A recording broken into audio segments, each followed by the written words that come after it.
Hi, I'm Philip. I'm Chrissy. And we're the Towles. So today we're going to be talking about birth control And home vasectomies. Stay tuned.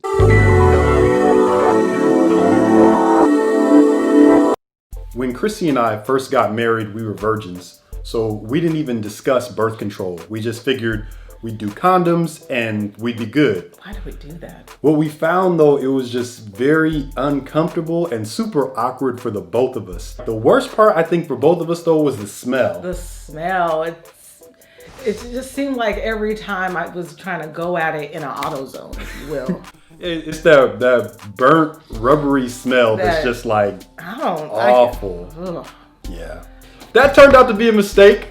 It was uncomfortable for me. It was uncomfortable for her. I mean, realistically, like it felt like trying to squeeze a fat man into a tiny coat. Kids acting up.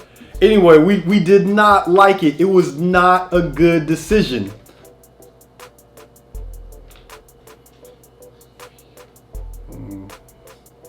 I don't know when she's coming back. The next day. After we did away with the condoms because they stunk, literally, we got the patch called Ortho Evra.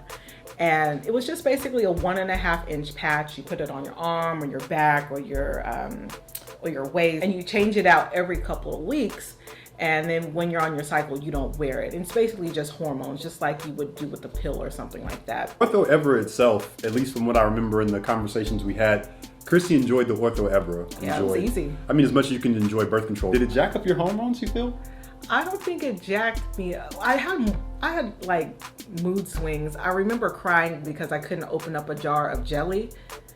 I just had a breakdown because I couldn't do that. Yeah. But other than that, it was pretty cool. It was easy to change out. I didn't have to worry about it. I didn't have to worry about taking a pill every day. It was easy. So the patch was cool. But again, we didn't fill the prescription and they discontinued the product. And I think they discontinued it because there were some women who were still getting pregnant using the patch because they were overweight and so it wasn't putting enough hormones into their body to be effective. Or at least that's what the doctors told us. After we tried the patch, we tried the pull-out method, or as we call it, the pull and pray method. Yes. And then along with that, we weren't just like doing that, but we did have an app that we used that would track my periods and my ovulation, just so we did know when to just abstain, if you will. The truth is you just follow the cycles of the moon and you know when there's a full moon that the tide will rise. Okay, Sokka, get out of here. That worked until we didn't check the app one day, and that's how we got Luke. I'm not gonna knock that one. I think we were just fans of the pulling and praying. Personally, it was a little irresponsible. Okay, it was a lot irresponsible, but it was a lot of fun. You know? It was user error. That's what it was. User error. So after the condoms didn't work, they stunk.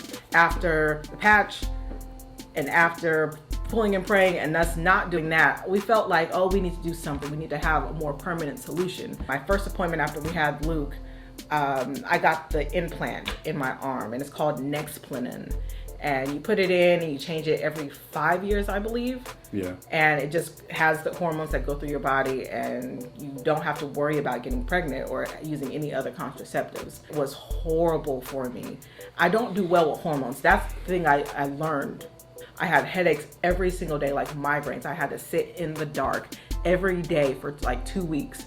After the 2 weeks, I made an appointment and I got it removed. I couldn't do it anymore. I couldn't live my life in the dark, literally. When she had the Nexplanon removed, it also left like this huge scar in the arm.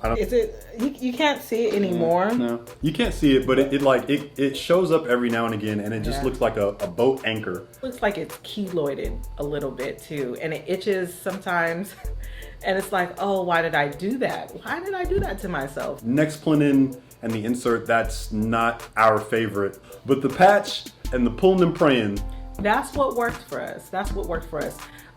I remember you tried to go get the patch again and they wouldn't give it to you. Remember that? I do remember that. And they thought like you were a pimp or something.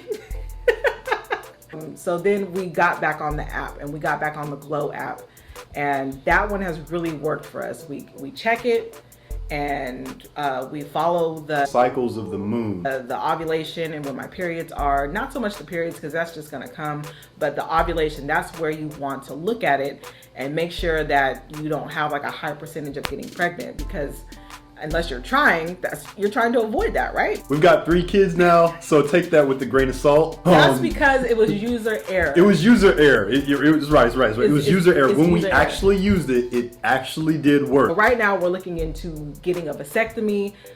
Literally, guys, I've made him 7 appointments with the doctor.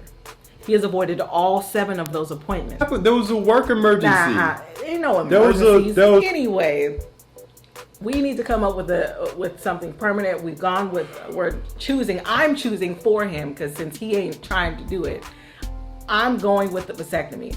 And I've been watching some videos, guys, on YouTube on how to give a vasectomy at home. Now, hear me out. It's gonna work. Look, here's the bag. Here's like the scrotum, if you will, right? And what you do, you make an incision.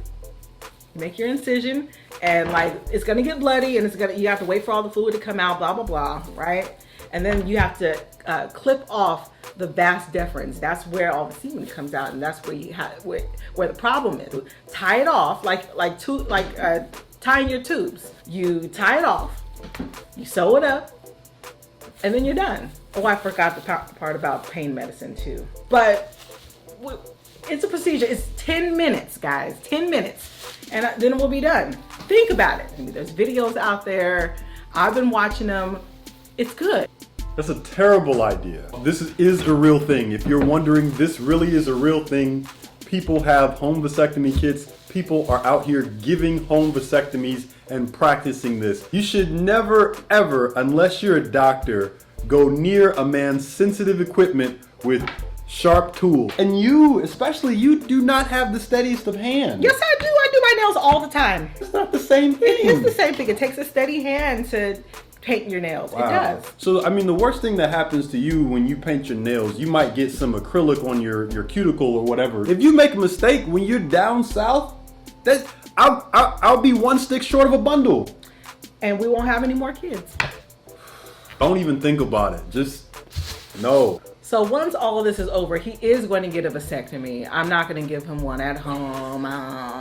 So the reality is, it's a far less invasive procedure for them to give me a vasectomy than it is for her to get her tubes tied. Yes. Or to implement some type of solution on her body.